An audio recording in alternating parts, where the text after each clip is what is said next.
Cotton ഹില്ലിനോട് good bye പറഞ്ഞ് ഞാൻ പയ്യെ വിവേർലി സ്റ്റേഷനിലേക്ക് വന്നു. നോർത്ത് ബർവിക്കിലേക്ക് പോകണം. എഡിൻബ്രോയിലെ one of the major central സ്റ്റേഷനാണ് വിവേർലി സ്റ്റേഷൻ. നമ്മുടെ ട്രെയിൻ വന്നു. സ്കോട്ട് റെയിലിൻ്റെ ഒരു ട്രെയിനാണ്. നമുക്ക് സൈക്കിൾ വെക്കാനൊക്കെ സെപ്പറേറ്റ് ബോഗി കൊണ്ടുവരാനുണ്ട്. ആ ബോഗിയിൽ മാത്രം സൈക്കിൾ വരാൻ പാടുള്ളൂ. അതിലൂടെ വെച്ചിരിക്കുന്ന ഒരു ടൈ വെച്ച് മാത്രമേ നമുക്ക് ലോക്ക് ചെയ്യാൻ പാടുള്ളൂ. വലിയ ആളും പാടുമല്ല, ഒരു നാട്ടും പാടുമാണ്. ഇത് നമ്മൾ ടാൻഡലോൺ കാസ്റ്റലിൽ കാണാനാണ് പോകുന്നത്. 1681 ഒലിവർ ക്രോംവെൽ ഇത് ആക്രമിച്ചപ്പോൾ നശിച്ചു പോയതാണ് എൻ്റെ ഭൂരിഭാഗവും. ഇതിന്നാണ് ആദ്യമായി ടൂറിസ്റ്റുകൾക്ക് വേണ്ടി ഈ വർഷം തുറന്നെടുക്കുന്നത്. എഡിൻബ്രോ കാസ്റ്റലിൽ സ്ഥിതി ചെയ്യുന്നത് ഒരു സിറ്റിയുടെ നടുക്കാണെങ്കിൽ ഈ കാസ്റ്റൽ സ്ഥിതി ചെയ്യുന്നത് നോർത്ത് സീയുടെ തീരത്തുള്ള ഒരു ക്ലിഫിന് മേലാണ്. അതുകൊണ്ട് തന്നെ ഇവിടുത്തെ കാറ്റിനും ഇവിടെ നിന്നുള്ള കാഴ്ചകൾക്കും സൗന്ദര്യമെന്ന് വേറെ തന്നെയാണ്. 14-ാം നൂറ്റാണ്ടിൽ വില്യം ഡഗ്ലസ് ആണ് ഇത് പണിതത്. ഇവിടെ പണ്ട് വലിയൊരു പോർട്ടിക്കുലസ് ഉണ്ടായിരുന്നു. പോർട്ടിക്കുലസ് എന്ന് പറഞ്ഞാൽ ഒരു വലിയൊരു കവാടം, ഒരു ഗേറ്റ്, ഒരു സ്ലൈഡിങ് ഗേറ്റ് ഉണ്ടായിരുന്നു. അപ്പോൾ അതിലൂടെയായിരുന്നു ഇപ്പോൾ രാജാക്കന്മാരൊക്കെ വലിയ അകമ്പടിയോടെ ഈ കാസിനുള്ളിലേക്ക് വന്നിട്ടുള്ളത്. ഈ കല്ലൊന്നും ഇവിടെ ആരും ഇങ്ങനെ കൊത്തിവെച്ചതല്ല കേട്ടോ. ഇതൊക്കെ നൂറ്റാണ്ടുകളായിട്ടുള്ള വെതർ എറോഷൻ്റെയും സോൾട്ട് വാട്ടർ എറോഷൻ്റെയൊക്കെ കാരണം കൊണ്ട് ഇങ്ങനെ ഈ ഡിസൈനിലായി വരുന്നതാണ്.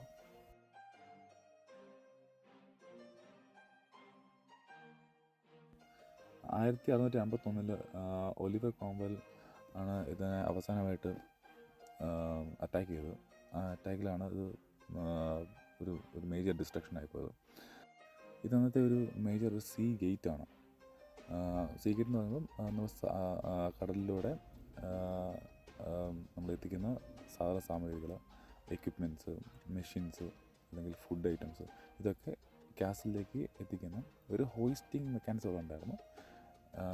നമ്മൾ വലിച്ചു കയറ്റുന്നൊരു ഹോയിസ്റ്റിംഗ് മെക്കാനിസം ഉണ്ടായിരുന്നു. ആ കാണുന്നതാണ് ബാസ് റോക്ക്, ഒരു വോൾക്കാനിക് റോക്ക് ഐലൻഡാണ്.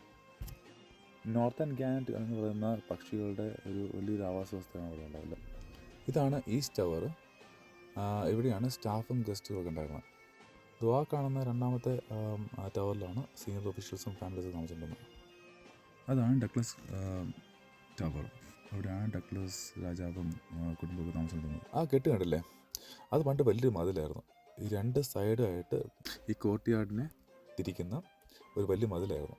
അതായത് ഇങ്ങേറ്റത് ഒരു ലോവർ ക്ലാസ്സും അങ്ങേറ്റം ഹയർ ക്ലാസ്സുമായിട്ടുള്ള ആൾക്കാർക്ക് താമസിക്കാനായിട്ട്. ഇങ്ങേറ്റം എന്ന് പറയുമ്പം ഇവിടെ ലോ ക്ലാസ് ആൾക്കാരും അവിടെ കുതിരകൾ, കാറ്റിൽസ് അതൊക്കെ ആയിട്ട് ആയിരുന്നു. ആ ഡഗ്ലസ് ഹാളിനോട് ചേർന്നിട്ടുള്ള 2 നില കെട്ടിടം, 2 നിലയായിട്ട് തോന്നത്തില്ല, പക്ഷേ 2 നിലയാണ്. ആ കെട്ടിടമാണ് അവിടെ ഊട്ടുവര അല്ലെങ്കിൽ ഡൈനിങ് ഹാള് എന്ന് പറയുന്നത്. ആ കാണുന്ന ഡോറ് അതൊരു സ്റ്റോറേജ് ഗേറ്റാണ്. അതും അവിടെ ആ ഫ്രണ്ടിൽ തന്നെ ഒരു കിണറുണ്ട്. ഒരു 100 അടി താഴ്ചയുള്ള ഒരു ഫ്രഷ് വാട്ടർ കിണറാണ്. ഇവിടെ ഈ ഫെൻസ് നിന്ന സ്ഥാനത്ത് അന്ന് വലിയൊരു മതിലായിരുന്നു. അങ്ങോട്ടേക്ക് വിസിബിലിറ്റി ഉണ്ടായിരുന്നില്ല. ഫ്രണ്ട് വശം മാത്രമേ വിസിബിലിറ്റി ഉണ്ടായിരുന്നുള്ളൂ. വീഡിയോ ലെന്ത് കൂടുന്ന കാരണം ഞാൻ അടുത്ത വീഡിയോയിൽ ബാക്കി പറയാം.